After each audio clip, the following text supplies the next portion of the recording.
Oi, gente, bom dia. Eu sou o Mauro.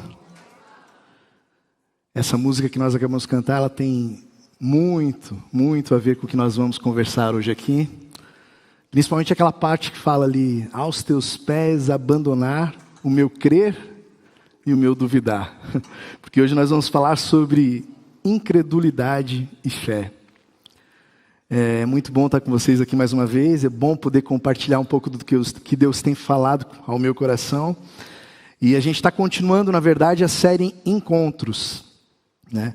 E hoje nós vamos falar sobre o encontro de Jesus com Tomé, que está no texto de João 20, 19 a 31. Você pode abrir, vai ser projetado aqui também, João 20, 19 a 31.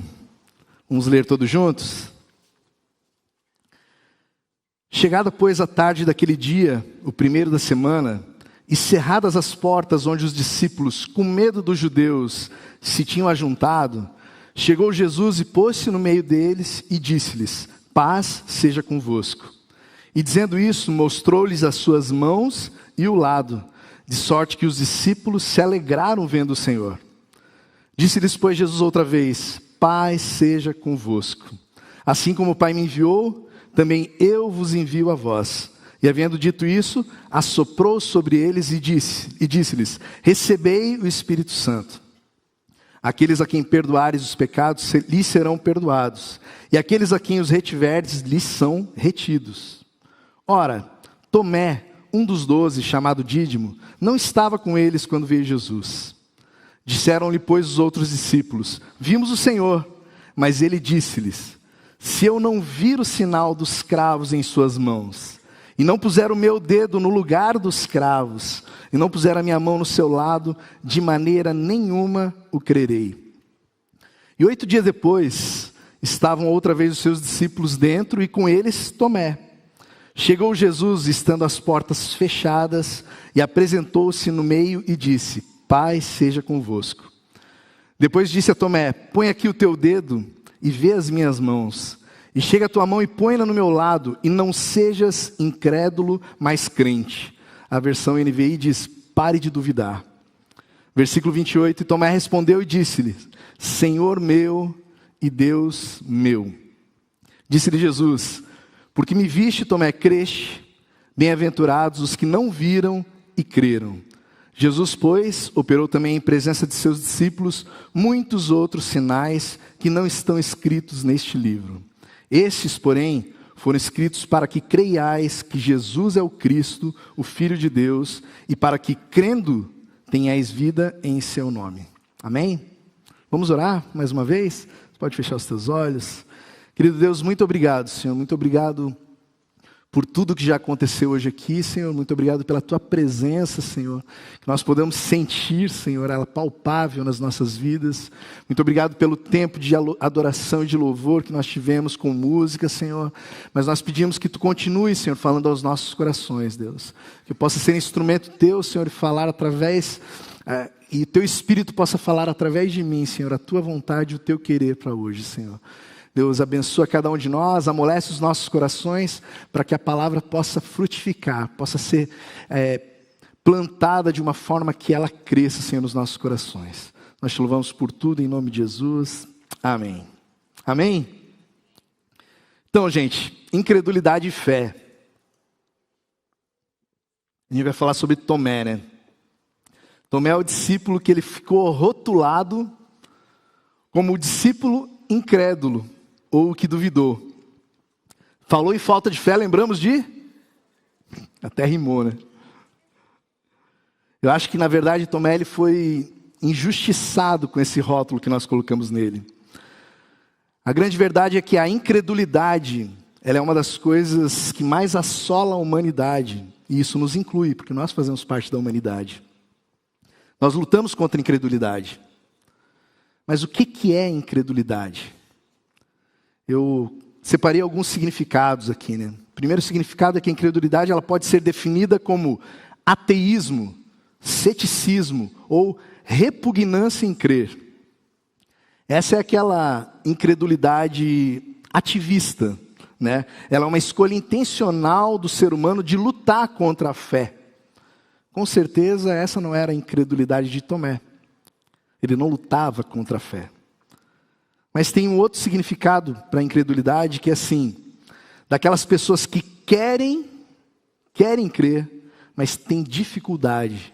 Ou então elas creem, mas elas têm crises de fé. É a falta da fé ou até a incompreensão da fé.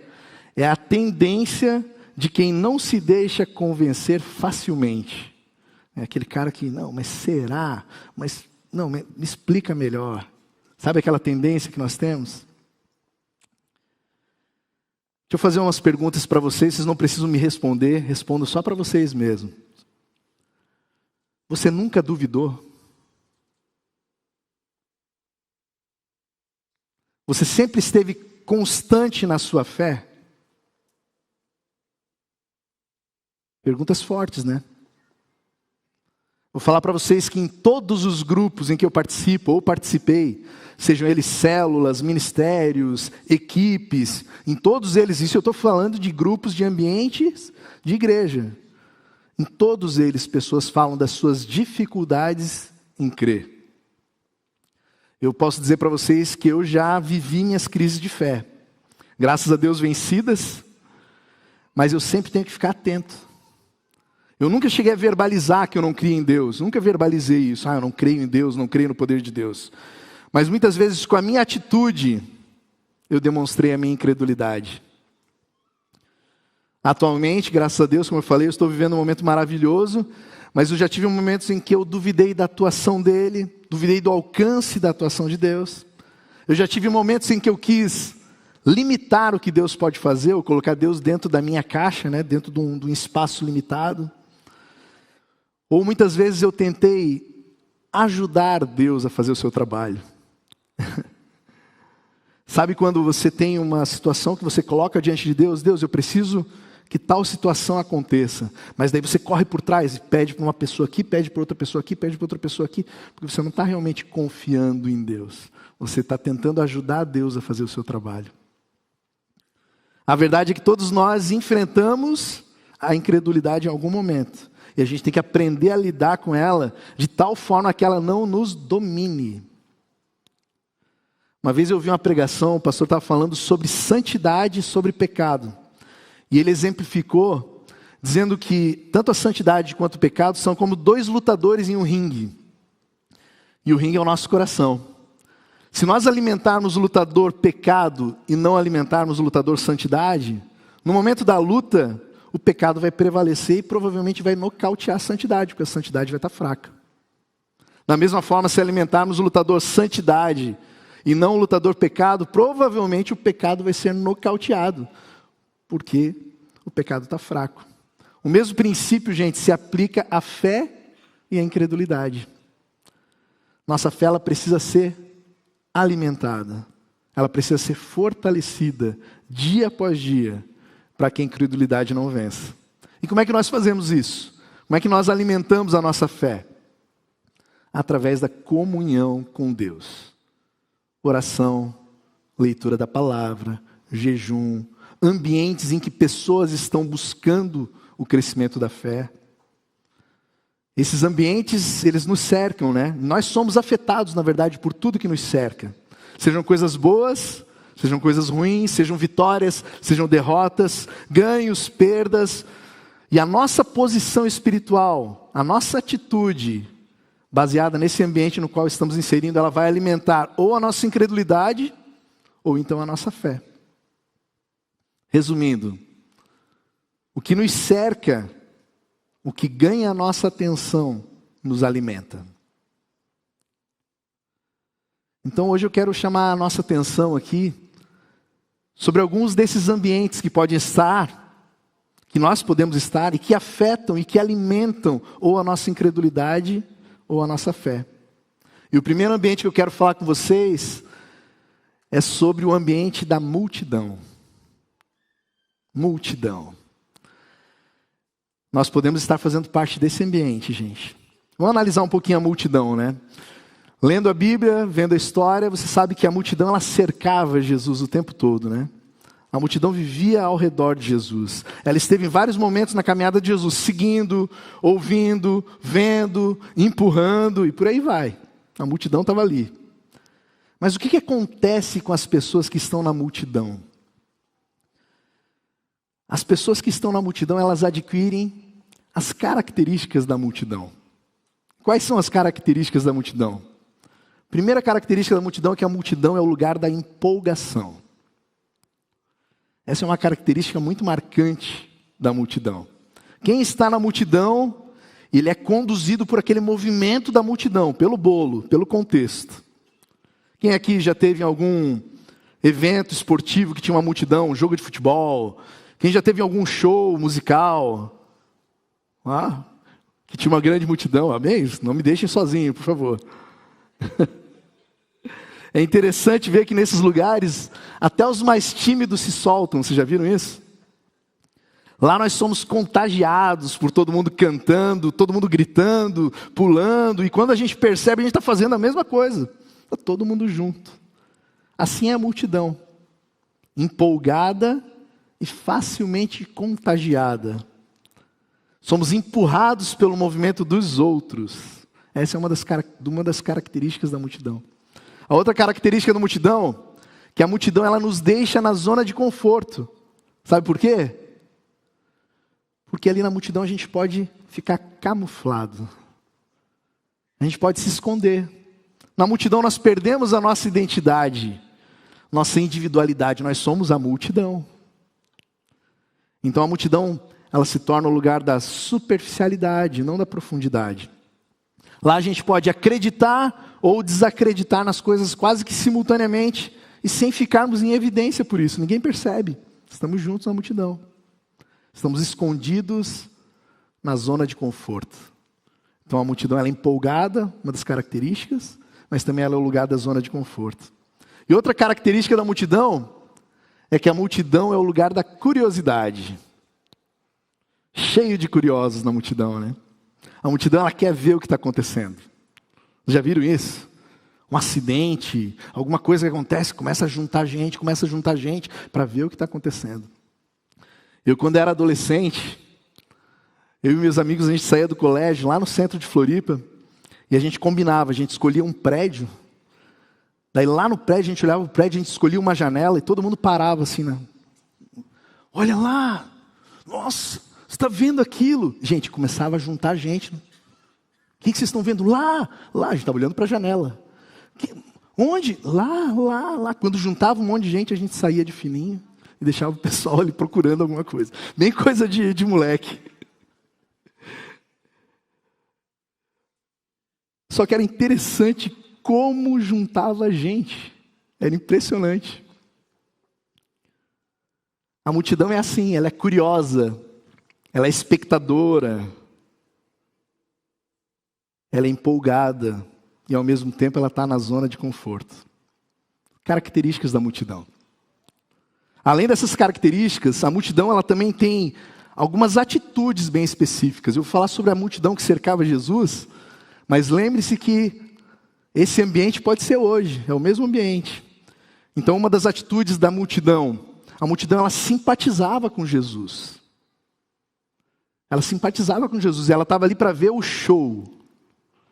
Ela gostava dele e do que ele fazia, mas ela não se comprometia com ele. É diferente. A multidão ela ouvia as palavras transformadoras, mas não era transformada por elas.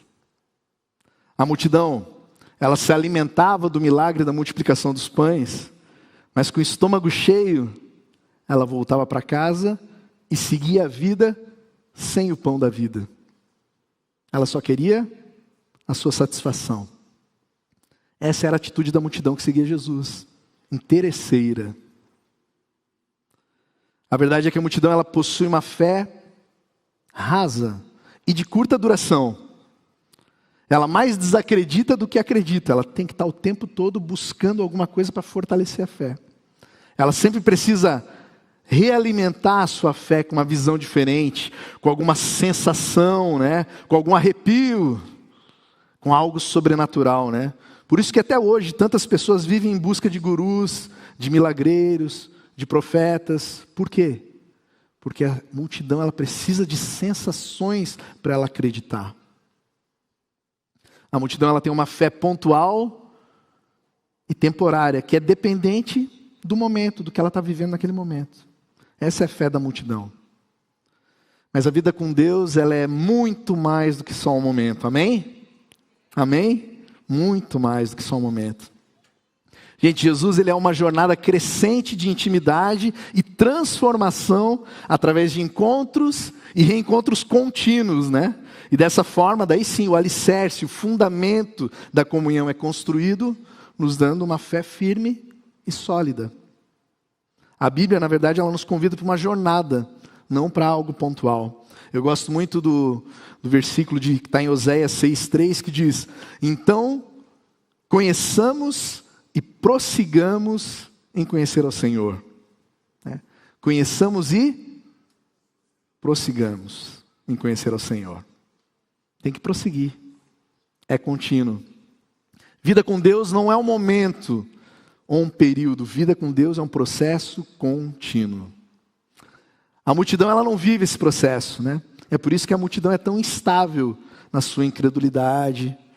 Ela não tem essa fé firme. A multidão ela julga e ela pega as pedras para atirar, né? Como no caso da mulher adúltera. Mas ela não vive a liberdade de perdoar e de ser perdoada. E ela nem tem fé para crer que as pessoas podem mudar. A multidão ela é intolerante. E ela manda que os outros se calem, né? Porque eles estão incomodando. Como foi no caso do cego que gritava: filho de Davi, tem misericórdia de mim. Mas a multidão não dá a misericórdia que ele precisa e que ele recebeu de Jesus. E nem tem fé para orar pela cura dele. A multidão ela cerca e empurra Jesus, como no caso da mulher com hemorragia, né? E nesse tumulto, nesse empurra, a multidão até esbarra em Jesus, mas não experimenta sua virtude e o seu poder. A multidão, gente, ela é massa de manobra, né? E ela é influenciada a gritar: crucifica-o, sendo que poucos dias antes ela lançava as capas aos pés de Jesus e dizia: Hosana, bendito que vem em nome do Senhor. Incoerência.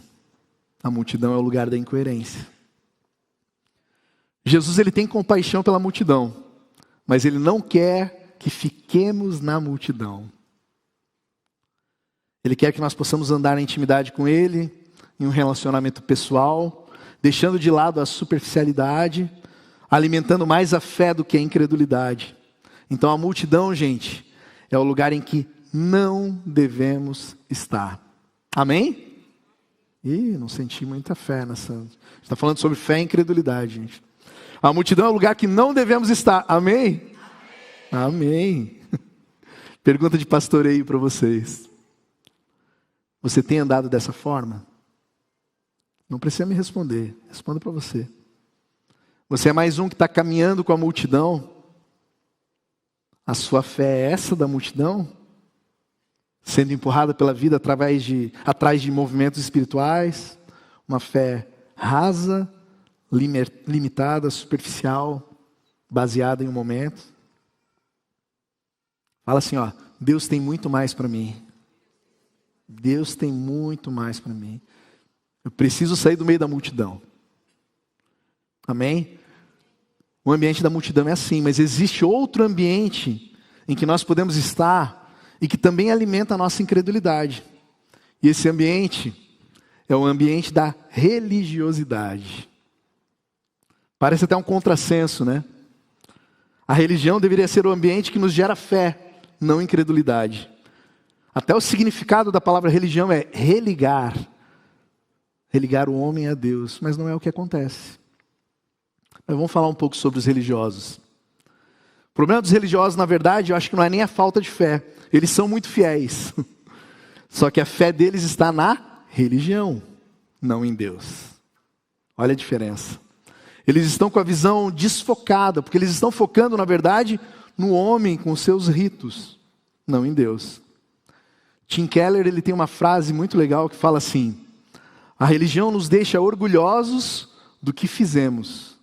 O Evangelho nos orgulha do que Jesus fez. Olha a diferença. Na religião, o destaque é o homem, a glória é do homem. Uma das características mais marcantes dos religiosos é justamente essa cegueira. Eles não conseguem enxergar o movimento que Jesus às vezes está fazendo na frente deles. É uma coisa surpreendente. Eles estão focados, o problema é que o foco deles está no lugar errado. Isso não permite que eles vejam mais nada, gente. Vou dar alguns exemplos aqui para vocês. O cego de nascença. Os religiosos não olharam para o milagre da cura, tão bem ministrado aqui pelo Raul para as nossas vidas. Eles não olharam para a cura do cego. O que eles focaram? Eles focaram no dia em que a cura foi realizada. Olha o foco deles. O milagre acontecendo na frente deles, e eles estão olhando para o outro lado. O paralítico na maca. Os religiosos não estavam tendo misericórdia do paralítico, nem felizes com a cura dele, mas eles estavam remoendo nos corações a frase que Jesus falou para o paralítico, que ele falou: perdoados estão os seus pecados. Mas quem que é esse cara que está querendo perdoar os pecados? Só Deus pode fazer isso. O homem com a mão mirrada, atrofiada, foi com o que Jesus fez e disse sobre o sábado, não com o que aconteceu ao homem que teve a sua mão restaurada. Tantos milagres acontecendo na frente deles, mas eles não conseguiam enxergar, muito menos crer. Incredulidade gerada por uma visão distorcida, desfocada. Esse é um dos grandes problemas da religião. Os religiosos, eles estão envolvidos com as coisas espirituais, mas eles não se deixam trabalhar espiritualmente. Vocês já viram pessoas assim? Pessoas que estão a vida inteira na igreja, só que elas estão preocupadas com a liturgia, estão preocupadas com as tradições, preocupadas com a estrutura, a cor da parede. Elas estão preocupadas com coisas periféricas, mas elas nunca mudam o seu jeito, nunca amadurecem, nunca mudam suas atitudes, não crescem espiritualmente. Os religiosos, eles leem a palavra, mas eles não deixam que a palavra os leia. Eles falam em suas orações, mas eles esquecem que oração é uma conversa, não um monólogo. E eles não param para escutar a voz de Deus. Os religiosos, eles são exclusivistas e partidaristas. Eles transformam sua religião em um clube em que poucos seletos podem fazer parte. E quem não faz parte é indigno, deve se manter longe. São separatistas, tendenciosos e fazem acepção de pessoas. Totalmente na contramão do que Cristo ensinou, né? Mateus 11:28 diz assim: vinde a mim, todos os que estáis cansados e oprimidos, e eu vos aliviarei. Gente, todos são todos. Uma das coisas que mais alegrou nosso coração quando a gente chegou aqui foi aquela placa ali na frente: proibida a entrada de pessoas perfeitas. Isso significa que nós não somos um clube fechado, que aqui nós recebemos a todos, assim como Cristo recebe a todos. E nos ajudamos mutuamente na jornada de restauração e nos processos de santificação. Amém? Detalhe, não somos coniventes com o pecado, mas amamos o pecador. O religioso, ele tem dificuldade com isso, né? Outro detalhe do religioso, outra característica é que muitas vezes o religioso, ele tem aparência de piedade, né? Ele parece ter uma vida exemplar, santo, fiel, conhecedor de todas as coisas, inteligente, impecável. Só falta a auréola, as asinhas, né, de anjo.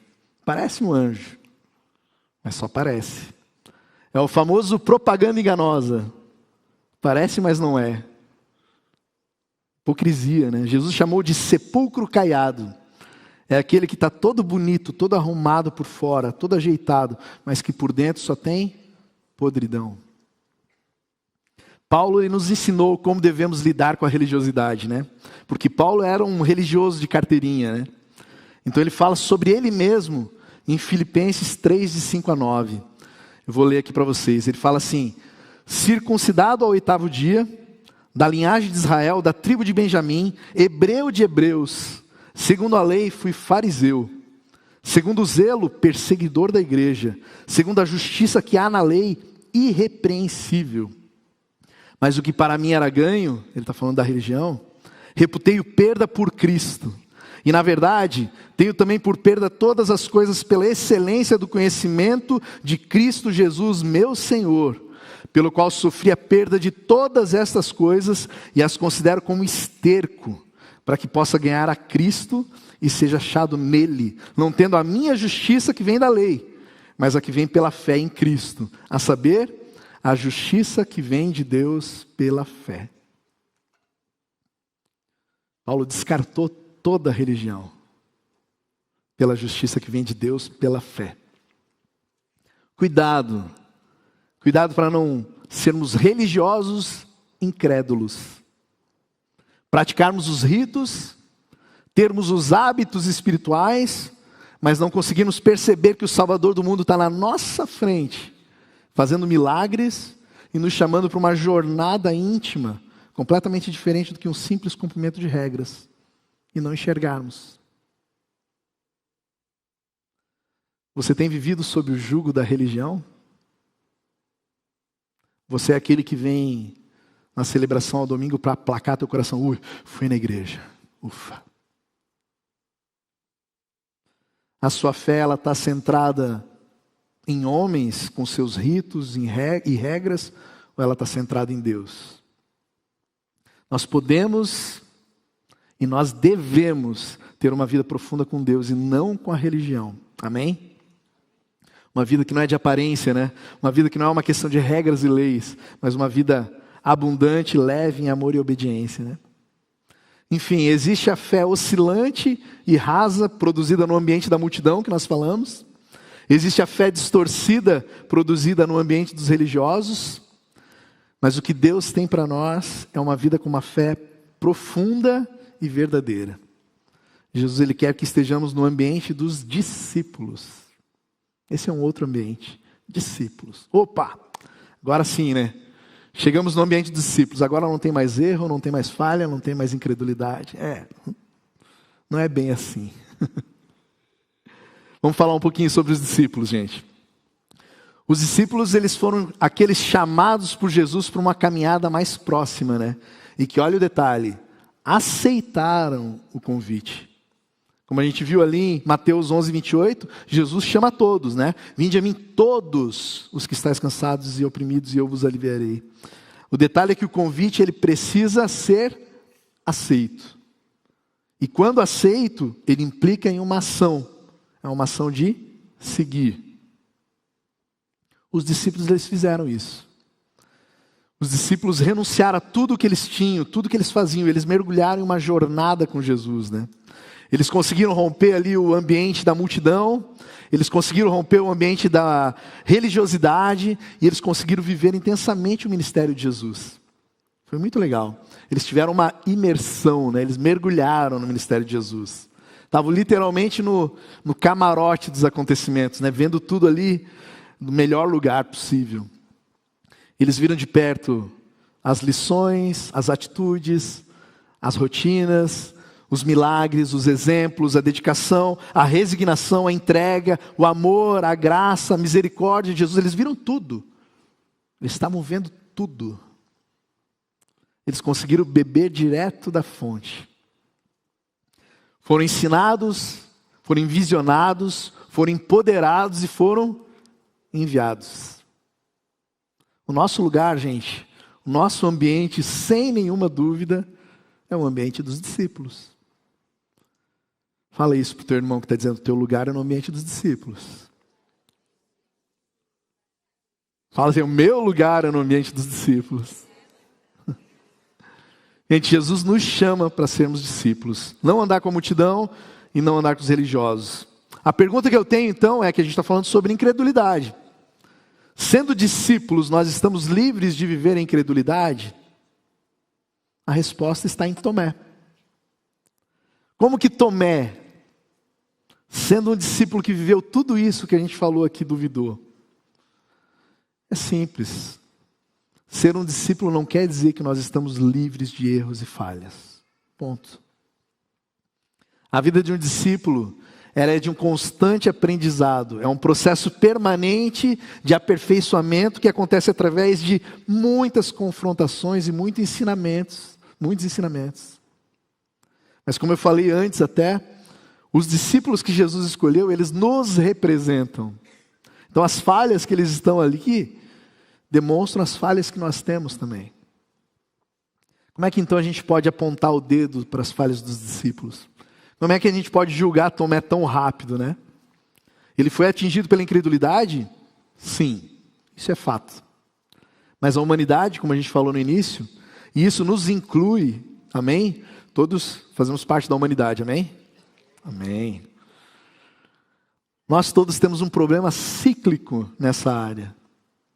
E mesmo como discípulos, existem fatores que podem nos induzir à incredulidade. E olha só, independente de termos experimentado os movimentos de Deus nas nossas vidas.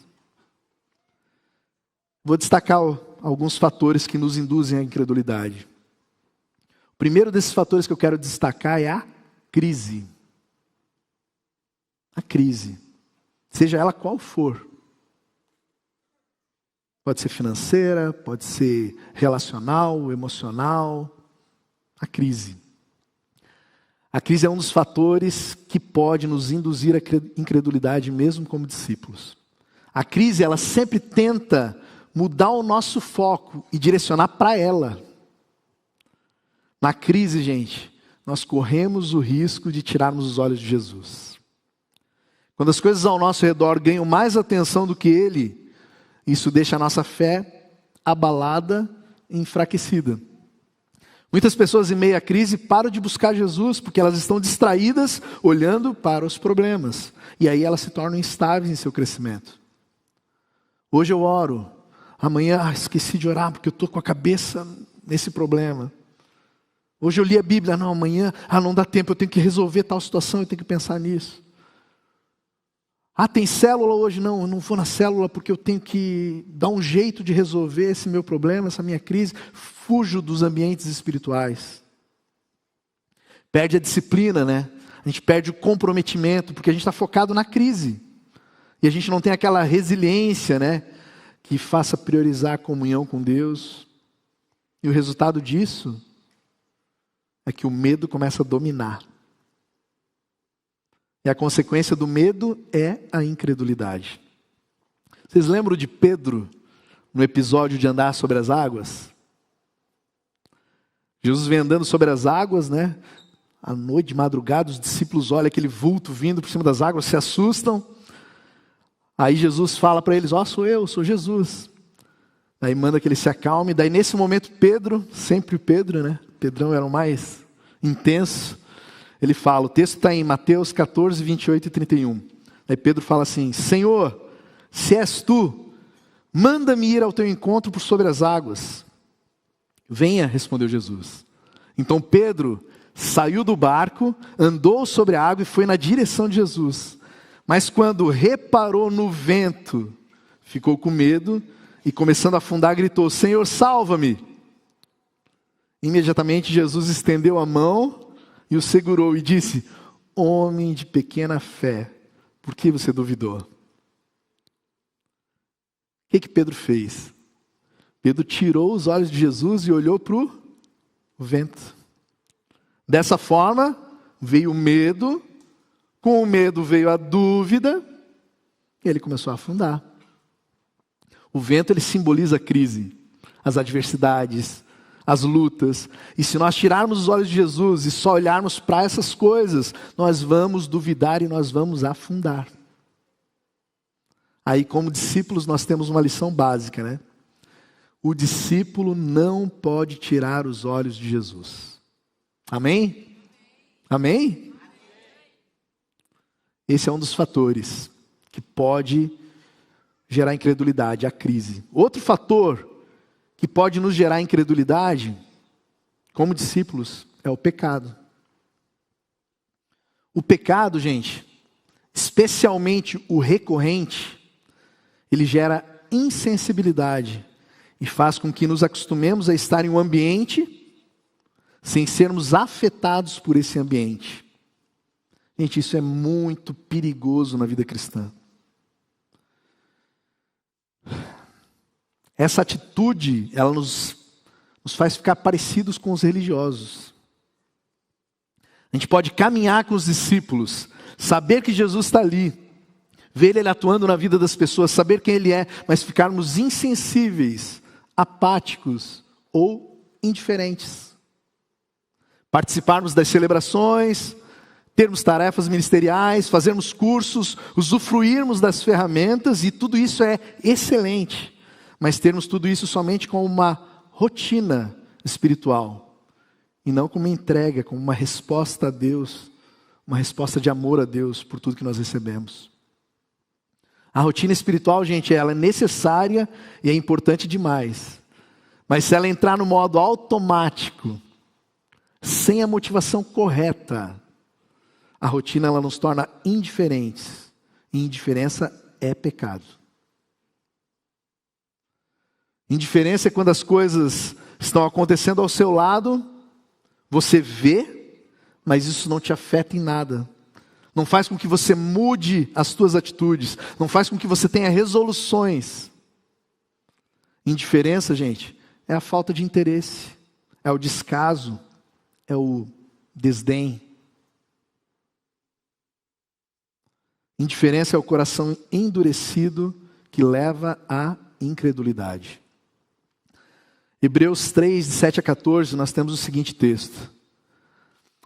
Assim, pois, como diz o Espírito Santo, hoje, se ouvirdes a sua voz, não endureçais o vosso coração, como foi na provocação no dia da tentação no deserto, onde os vossos pais me tentaram, pondo-me à prova, e viram as minhas obras por 40 anos.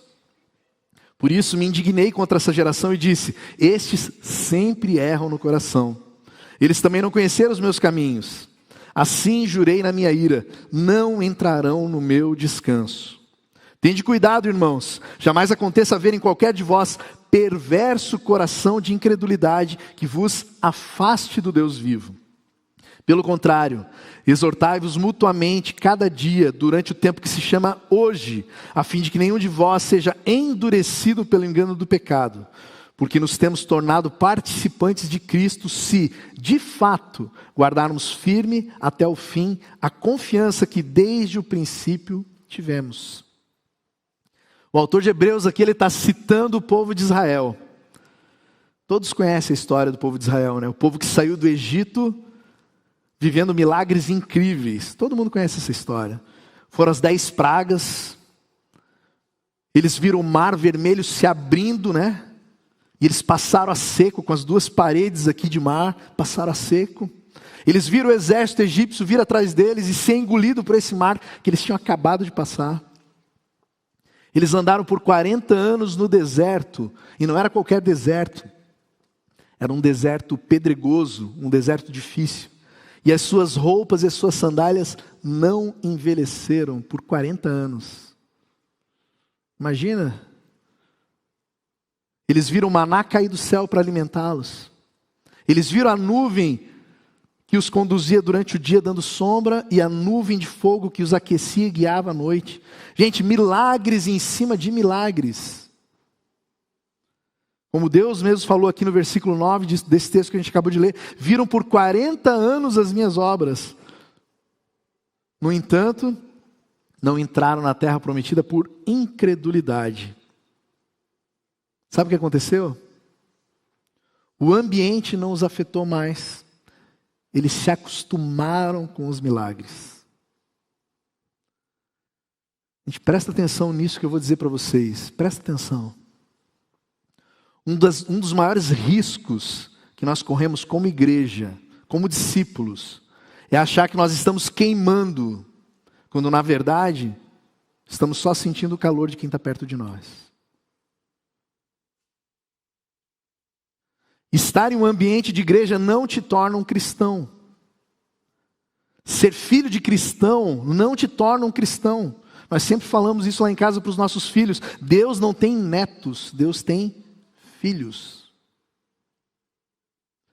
Estar em um movimento de Deus não significa que você está se movendo com Deus. Isso é muito sério, gente. Eu vou repetir, estar em um movimento de Deus não significa que você está se movendo com Deus. O pecado ele faz isso com a gente. Ele gera insensibilidade e incredulidade. Ali no versículo 12 de Hebreus, diz assim: cuidado, irmãos, para que nenhum de vocês tenha coração perverso e incrédulo que vos afaste do Deus vivo. O termo grego da palavra afaste é apostenai, de onde vem a palavra apostasia. E sabe o que é apostasia?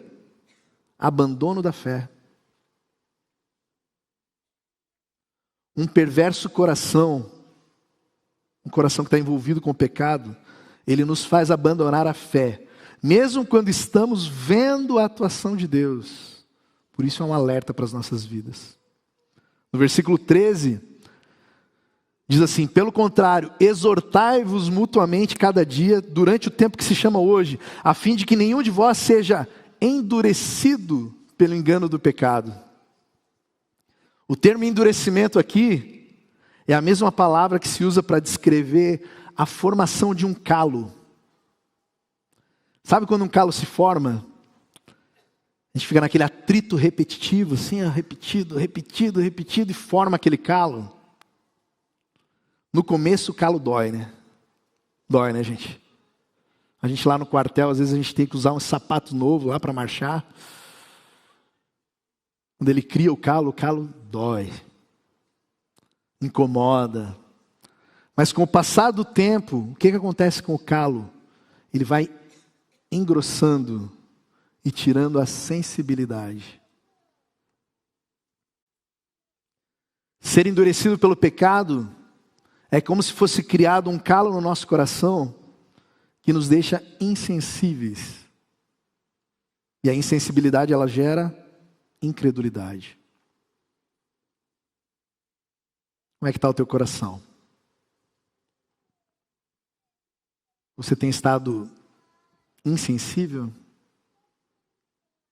O pecado ele tem sido um fator que tem gerado incredulidade no seu coração? Para a gente pensar, né? Finalizando aqui, gente. A gente não pode dizer que Tomé ele estava em pecado. Mas nós vemos que Tomé ele estava vivenciando uma crise. E que essa crise ela fez o quê? Trouxe medo e gerou dúvida no coração de Tomé. Mas como é bom ser um discípulo escolhido e chamado por Jesus, né? Jesus nos conhece por completo e Ele nos ama demais, né? João 13:18 diz: não estou me referindo a todos vocês, conheço os que escolhi. Jesus nos conhece. Jesus te conhece, Jesus me conhece. Melhor que nós mesmos. Ele sabe todas as nossas limitações, Ele sabe todas as nossas crises, Ele sabe todas as nossas lutas, as nossas dificuldades, e nos ama mesmo assim. Mais do que amar, Ele cuida de nós. Mesmo quando nós não conseguimos enxergar a saída, Ele se apresenta para nós. Mesmo com todas as portas e janelas trancadas, como era o caso deles, dos discípulos. Mesmo no que parece impossível aos nossos olhos, Ele se manifesta e Ele muda o ambiente. Foi isso que Ele fez com Tomé. Vocês perceberam que Jesus fez questão de voltar só para se mostrar a Tomé? Já perceberam isso? Uma coisa que me saltou do texto. João 20, versículo 26 diz assim: e 8 dias depois estavam outra vez os seus discípulos dentro e com eles Tomé. Chegou Jesus, estando as portas fechadas, e apresentou-se no meio e disse: Pai seja convosco. Depois disse a Tomé: põe aqui o teu dedo e vê as minhas mãos, e chega a tua mão e põe-na no meu lado, e não sejas incrédulo, mas crente. Vocês perceberam então que Jesus ele entrou no ambiente e ele só cumprimentou o pessoal por educação e virou para Tomé? Olha a importância que Jesus deu para Tomé naquele momento, gente. E o que Ele fez com Tomé, Ele faz conosco. É a mesma coisa se Ele entrasse aqui agora, conhecendo as minhas crises, conhecendo as minhas lutas, e ele cumprimentasse vocês: oi gente, tudo bem? Mauro.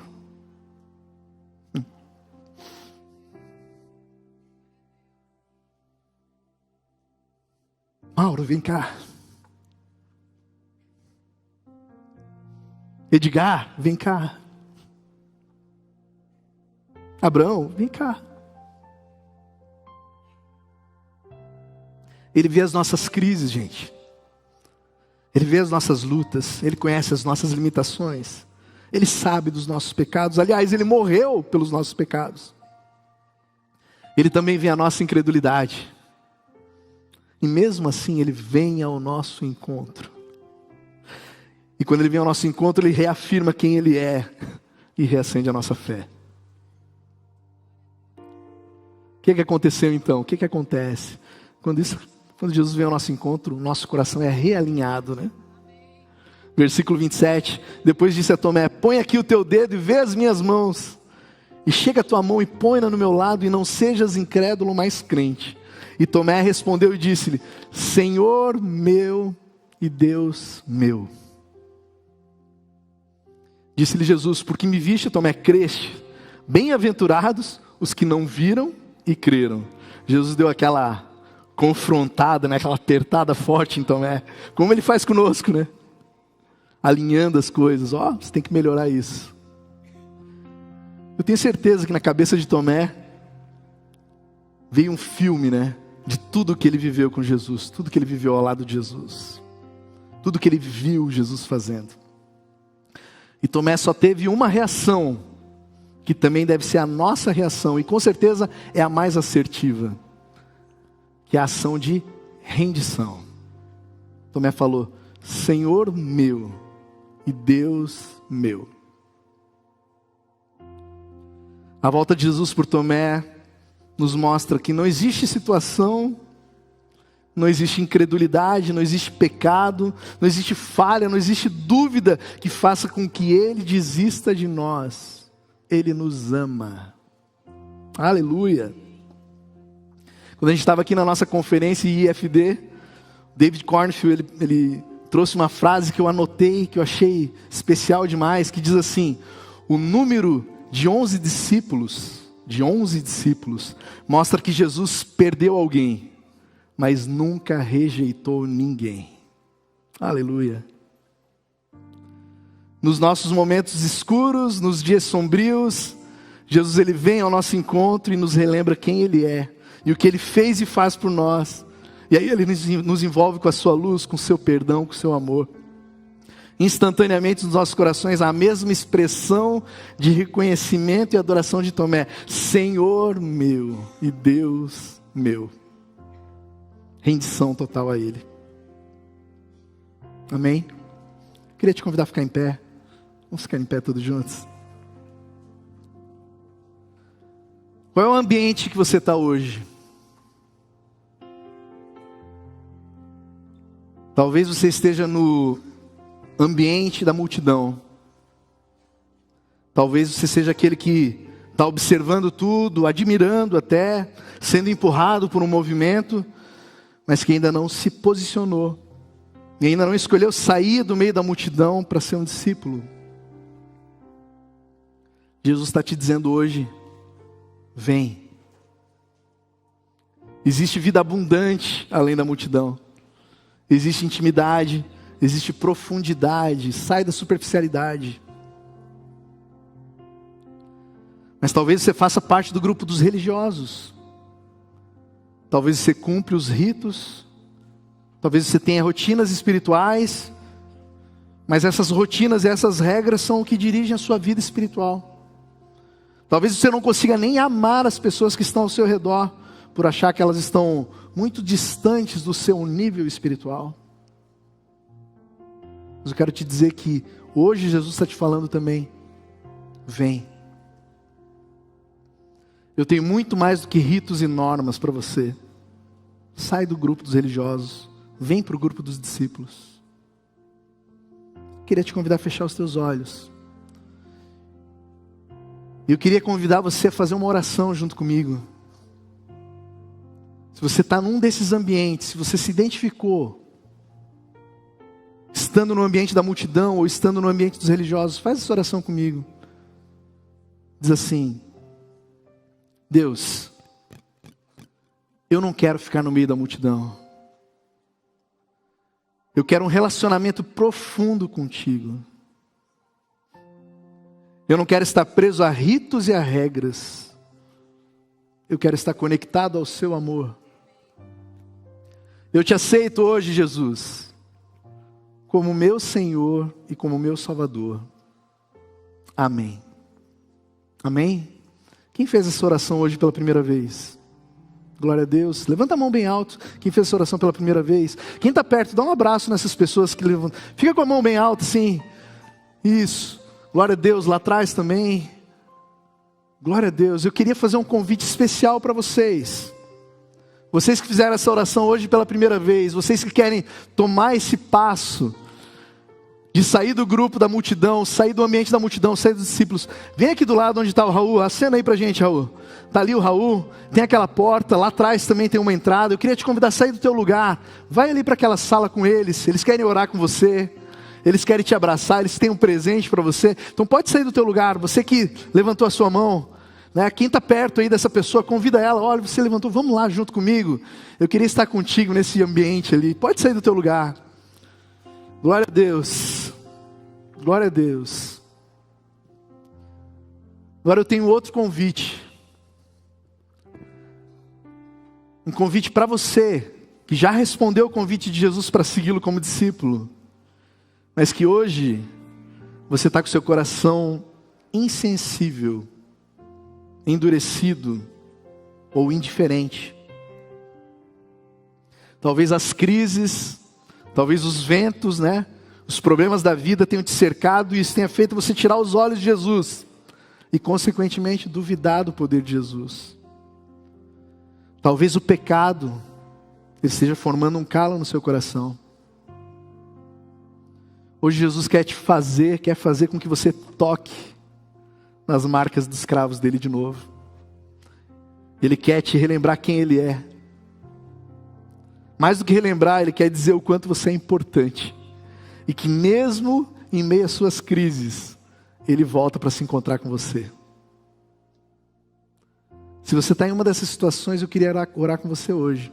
Nós vamos cantar uma música aqui. Enquanto nós estivermos cantando essa música, eu convido você a vir aqui na frente.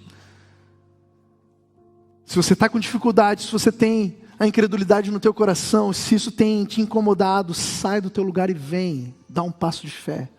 Não precisa se preocupar com quem está perto de você. Todos nós, como nós falamos, lutamos. Mas sai do teu lugar e diz assim: Deus, eu não quero mais. Eu não quero mais estar insensível. Eu não quero mais estar indiferente. Eu não quero estar com o meu foco nas crises e nos problemas. Amém? Nós vamos cantar. Quando a gente estiver cantando, sai do teu lugar. Vem aqui para frente, vamos orar todos juntos.